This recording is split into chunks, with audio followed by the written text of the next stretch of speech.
नमस्कार द रश्मि सेसनमा यहाँहरूलाई स्वागत छ। हरेक दिन योग गर्नुपर्छ, आफ्नो जीवनशैली परिवर्तन गर्नुपर्छ र हरेक व्यक्ति स्वस्थ रहनुपर्छ भन्ने यो योग अभियानमा हामी जुटिरहेका छौँ र हरेक हप्ता नयाँ एपिसोड लिएर आइरहेका छौँ। आजको एपिसोडमा बिहान उठिसकेपछि उठेर गर्ने आसनहरूमा आफ्नो मांसपेशी हड्डीहरूलाई कसरी लचिलो बनाउने त योग गर्दाखेरि शरीर पनि एकदमै लचिलो हुनुपर्छ। त्यस कसरी लचिलो बनाउने भन्ने योग आसनहरू लिएर आएका छौँ। आउनु सँगै गरौँ। सबैभन्दा पहिला हामी चाहिँ बसेर ओमकार उच्चारण गर्छौँ, मन्त्र उच्चारण गर्छौँ अनि सूक्ष्म व्यायामहरू गर्छौँ। आफूले आफूलाई अटो सजेसन गरिसकेपछि विभिन्न आसनहरूमा जान्छौँ। यो भिडियोहरू मैले अगाडि पनि राखेको हुनाले यसलाई डुराउन चाहिन। अब हामी चाहिँ आफ्नो मांसपेशी आफ्नो बडीलाई कसरी फ्लेक्सिबिलिटीमा लाने त, कसरी लचिलो बनाउने त भनेर उठेर गरिने आसनहरू जोड्न गइरहेको छु। आउनु सँगै गरौँ।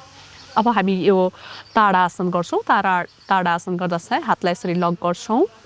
फुल ब्रेथ इन, पुरै श्वास लिँदै पन्जाले भुइँ टेकेका छौँ, कुर्कुचा उठाएका छौँ, पाखुराले कान छोएका छौँ।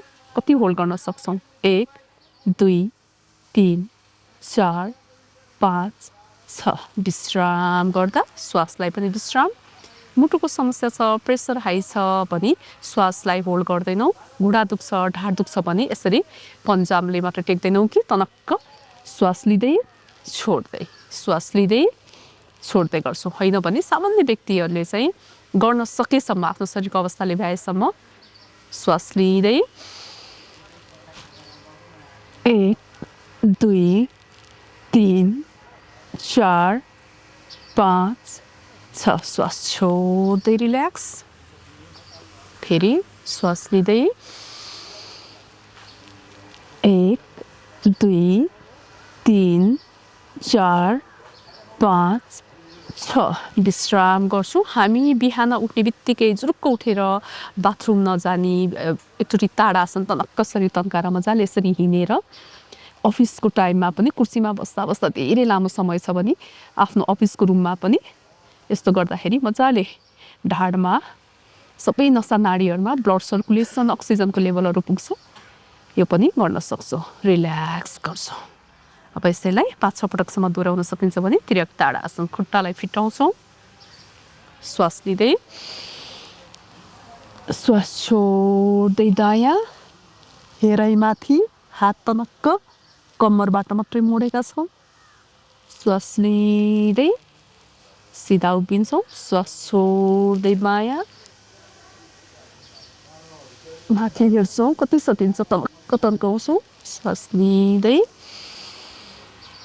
श्वास छोड्दै, श्वास लिँदै श्वास छोड्दै, श्वास लिँदै विश्राम गर्न सक्छौँ। आफ्नो समय अवधि हेरेर 3 पटक 4 पटकसम्म एउटा साइड, 3-4 पटकसम्म अर्को साइड हामीले मजाले गर्न सक्छौँ। अब यसैमा कम्मरमा हात राखेर श्वास लिँदै हात स्ट्रेट, श्वास छोड्दै दायाँ गयौँ, बायाँ। श्वास लिँदै सिधा, श्वास छोड्दै, श्वास लिँदै सिधा, श्वास छोड्दै, श्वास लिँदै सिधा, श्वास छोड्दै।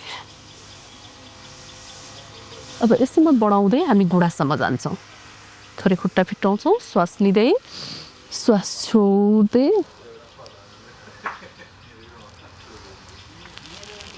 सिधामा श्वास लिँदै श्वास छोड्दै,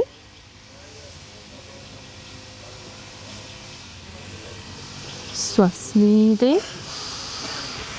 श्वास छोड्दै,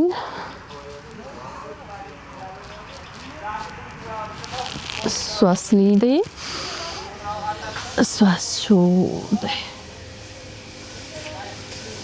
श्वास लिँदै हामी सामान्य अवस्थामा आउँछौँ। अब यसलाई अझै बढाउँछौँ भनेको खुट्टालाई हामीले यसरी 90 डिग्रीमा राख्छौँ अनि श्वास लिँदै श्वास छोड्दै कति जान सकिन्छ आफ्नो शरीरको अवस्था हेरेर त्रिकोणासनमा सकिन्छ भने यसरी बुढी औँला समात्छौँ।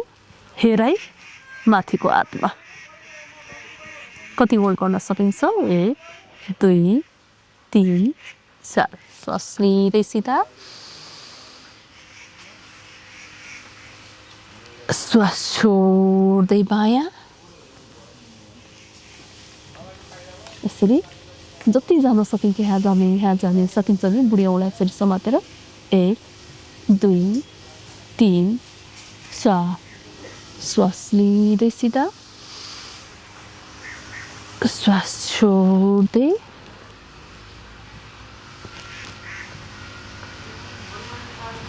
श्वास लिँदै श्वास छोड्दै श्वासको तालमा हामीले चाहिँ एकदमै ध्यान दिएर आफ्नो बडीको पार्टहरू कहाँ स्ट्रेचिङ भइरहेको छ कहाँ पेन फिल भइरहेको छ यसरी श्वास लिँदै रिल्याक्स गर्छौँ।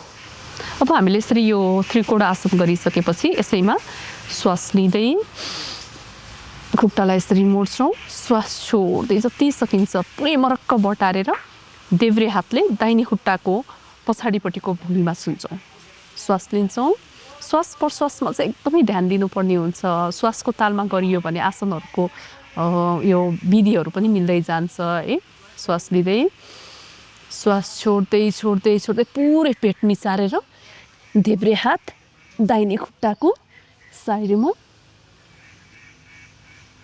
दाहिने हात चाहिँ माथि अब कति होल्ड गर्न सकिन्छ 1 2 3 4 5 6 श्वास लिँदै श्वास छोड्दै विपरीत दिशा देब्रे खुट्टा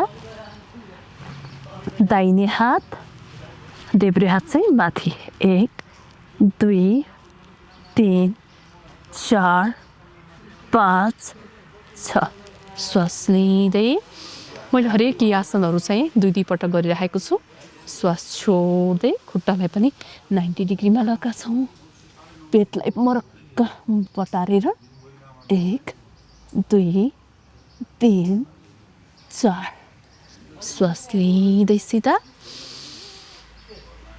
श्वास छोड्दै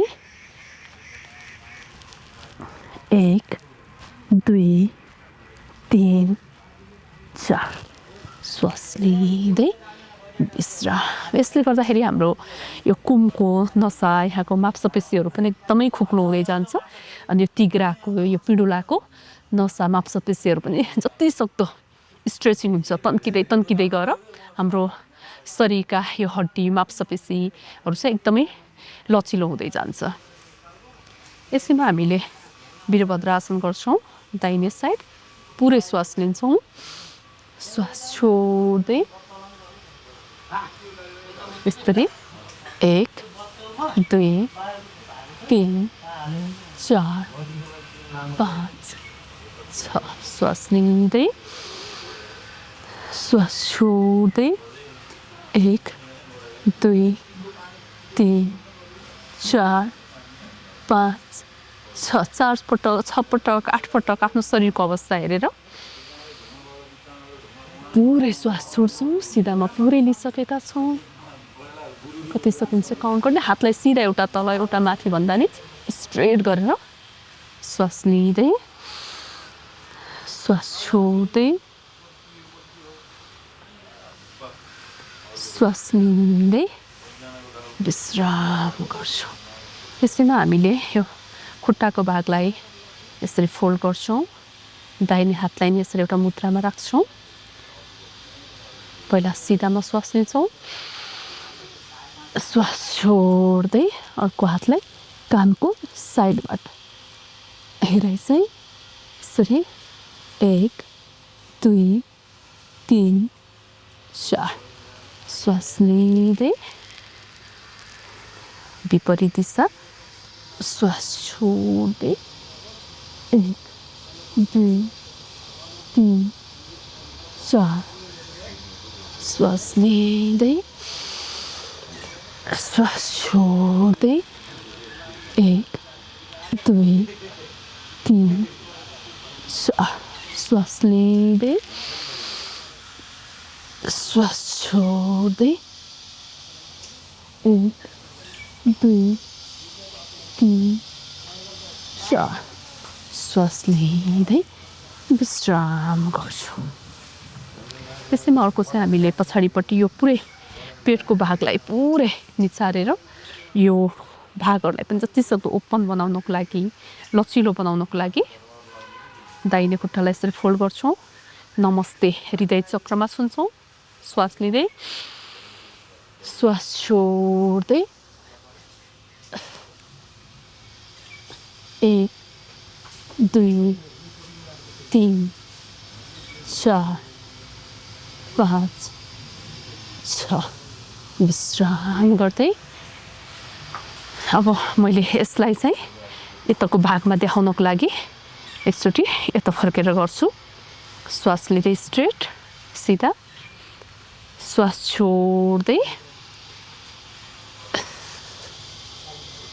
1 2 3 4 5 6 अर्को खुट्टा तलक्क तन्केको छ, घुँडा मोडिएको छ, नमस्ते गरिएको छ, छातीलाई जति सक्दो ओपन गरिएको छ यसमा। अब यो बिस्तारै बिस्तारै हरेक दिनको नियमित अभ्यासले हुने कुरा हो। अब भएन भन्नभन्दा पनि सुरुमा बिस्तारै बिस्तारै यसरी राख्ने बानी मात्रै पारे पनि धेरै हुन्छ। अनि बिस्तारै लचकता बढ्दै गएपछि यसरी पेटको भागलाई मरक्क पारेर 1 2 हेराइ पुरै माथि, यो कुमको भाग, छातीको भाग पुरै ओपन, 5 6 श्वास लिँदै मैले चाहिँ यसरी देखाउनको लागि यसरी ब्याकबाट देखाएँ। अब हामीले यसरी यो कम्मरको बोसो, पेटको बोसोहरू लाग्नबाट पुरै यसरी मांसपेशीहरूलाई लचिलो बनाइसकेपछि अब हामी कटी चक्र आसन गर्छौँ। कटी चक्र आसनमा नर्मल कटी चक्र आसनमा थोरै खुट्टा फिटाउँछौँ, श्वास लिन्छौँ, श्वास छोड्दै सुरुमा चाहिँ बराबर हात कतिसम्म जान्छ 1 2 3 4 श्वास लिँदै श्वास छोड्दै 1 2 3 4 यसलाई 2 पटक 4 पटकसम्म गर्न सकिन्छ। अब यसको चाहिँ अर्को भेरिएसनमा श्वास लिँदै श्वास छोड्दै पछाडिको हात कहाँसम्म जान्छ, लाने कम्मरको भाग जतिसम्म निचार्न मिल्छ निचार्ने 1 2 3 4 श्वास लिँदै श्वास छोड्दै विपरीत दिशा, हात कहाँसम्म जान्छ 1 2 3 4 श्वास छोड्दै यसलाई पनि 3 3 6 4 4 8 2 2 4 गरेर आफ्नो समय शरीरको अवस्था हेरेर बढाउँदै लान सकिन्छ। अब हामी कटी चक्रको अर्को भेरिएसनमा दुवै हातलाई सिधा बनाउँछौँ, छातीलाई जतिसक्दो खुल्ला बनाउँछौँ, पुरै श्वास लिएका छौँ। श्वास छोड्दै यसमा चाहिँ खुट्टालाई पनि जति जान्छ मरक्क कम्मरको भाग कपडा निचारे चाहिँ कसैको हात यसरी तल माथि भएको हुन्छ, जति सक्दो सिधा बनाउने कोसिस गर्ने, पेटको भाग मरक्क निचार्ने, कम्मरको भाग निचारिएका छौँ 1 2 3 4 5 6 श्वास लिँदै लिँदै लिँदै लिँदै लिँदै श्वास छोड्दै छोड्दै छोड्दै श्वास प्रश्वासमा पनि ध्यान दिने, शरीरको भाग पुरै निचारिएको छ 1 2 3 4 हातलाई तलमाथि नगरिकन जति सक्दो सिधा बनाएर हामी आउँछौँ। यसलाई पनि 2 पटक 3 पटक 6 पटक 8 पटक आफ्नो समय र अवस्था हेरेर गर्नु होला। यसलाई विश्राम गर्छौँ। त्यसरी हरेक दिन उठिसकेपछि श्वास प्रश्वासको ताल सँगसँगै हामीले आफ्नो शरीरलाई एकदमै लचिलो बनाउन सक्छौँ। त्यसैमा हामीले फेरि यसरी खुट्टा फिटाउँछौँ। खुट्टा फिटाइसकेपछि अनि यसलाई 90 डिग्रीमा राख्छौँ। 90 डिग्रीमा राख्छौँ। हातलाई सकिन्छ भने पछाडि लगेर यसरी नमस्कार गर्न कोसिस गर्छौँ, होइन भने यसरी एक अर्काको कुइनो छुने कोसिस गर्ने। श्वास लिन्छौँ, श्वास छोड्दै सकिन्छ भने चिउँडोले नाकले निधारले भन्दा पनि चिउँडोले नाकले छुने कोसिस गर्ने। 1 2 3 4 सकिँदैन भने जति जान्छ यो अवस्थामा पनि बस्न सक्छौँ। श्वास लिँदै विपरीत दिशा, श्वास छोड्दै 1 2 3 4 श्वास लिँदै सिधा। अब यसैमा अलिकति सकिन्छ भने यसरी दुवै हातले यो नमस्ते गर्ने। श्वास लिँदै श्वास छोड्दै 1 2 3 4 श्वास लिँदै श्वास छोड्दै 1 2 3 4 श्वास लिँदै त्यसलाई पनि 5-6 पटकसम्म 4-5 पटकसम्म कसरी हुन्छ दोहोऱ्याउन सकिन्छ। अब यसैमा हामीले कम्मरलाई यसरी सपोर्ट दिन्छौँ। श्वास लिँदै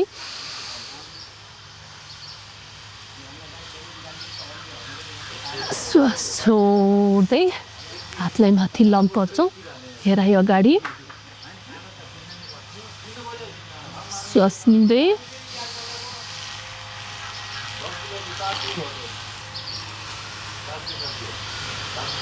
श्वास छोड्दै यसरी घुँडामा सपोर्ट दिँदै कति हेर्न सकिन्छ ओर्लिन्छौँ, कति जान सकिन्छ भने बुढी औँला छुन्छौँ, सकिन्छ भने शिरले भुइँ छुने कोसिस गर्छौँ, होइन भने यत्तिकै 1 2 3 4 श्वास लिँदै बिस्तारै जुरुक भन्दा पनि आफ्नो शरीरलाई एकदमै माया गरेर कम्मरको भागबाट जहाँ जोइन छ त्यो बाटोलाई एकदमै ध्यान दिएर फोल्ड गर्नुपर्ने हुन्छ। यसरी हामीले उभिएर गर्ने आसनहरूलाई गर्छौँ। अन्तिममा चाहिँ हामीले फेरि एकचोटि टाढा आसन गर्छौँ। अब यसमा हामीले अझ वृक्ष आसनहरू पनि जोड्न सक्छौँ। यसरी हरेक दिन आफ्नो हरेक यो जोइन्टहरूलाई लचिलो बनाउनको लागि, मांसपेशी यो हड्डीहरूलाई लचिलो बनाउनको लागि हरेक दिन यी आसनहरू बढाउँदै लान सकियो भने चाहिँ शरीरमा एकदमै लचिलोपनहरू बढ्दै जान्छ। हेरेर गरेर साथ दिनुभएकोमा हजुरहरूलाई पनि धेरै धेरै धन्यवाद। नयाँ एपिसोडमा नयाँ कुरा लिएर आउने नै छौँ भन्दै आजको यो एपिसोडबाट बिदा चाहन्छु। सबैलाई धेरै धेरै धन्यवाद दिँदै हस्त हरिओम नमस्कार।